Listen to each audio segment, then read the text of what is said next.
spotted something weird in the dirt. I grabbed a handful and tasted it. The next second, something creepy happened. My other hand touched the ground and started losing control. The dirt came alive and wrapped around my wrist. I tried to break free, but my hand was completely stuck. Then my body started shaking violently. Emma in the room noticed something was off. She rushed out to see what was happening. The moment she reached me, I suddenly snapped back to normal. I chose to hide what just happened. I was scared. She'd think I was some kind of freak. That night, things got even more terrifying. I fell into this twisted nightmare. In the dream, I was standing alone in this dark forest. A bottomless black hole suddenly ripped open in front of me. From deep inside, this creepy voice was calling my name. I carefully crouched down to see what was in there. The next second, what I saw freaked me out completely. Vines from the hole came rushing at me like crazy. They wrapped around both my hands and I couldn't move at all. This horrifying scene shocked me awake. I had to figure out what was really going on. The next day, I went straight to the local witch. Before I even spoke, she sensed something was wrong with me. The witch said the earth was sending me some kind of message. This message could be a blessing or a curse. She warned me never to resist the earth's calling. Right when I got back to school,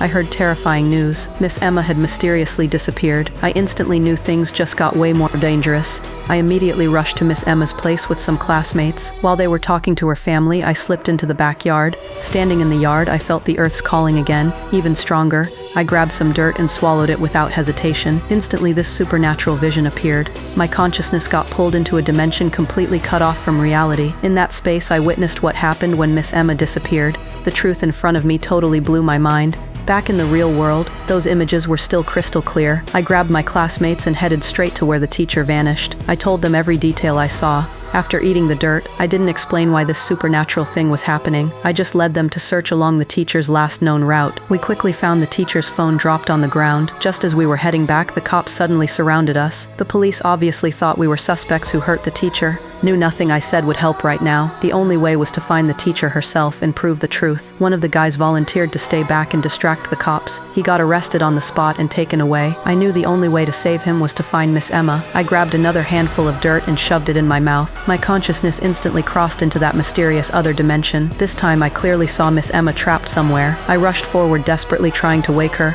Up the moment the teacher opened her eyes, a force violently dragged me back to the real world. I finally understood the time I could stay in that space was extremely limited, but at least this time I confirmed one thing. Miss Emma was still alive.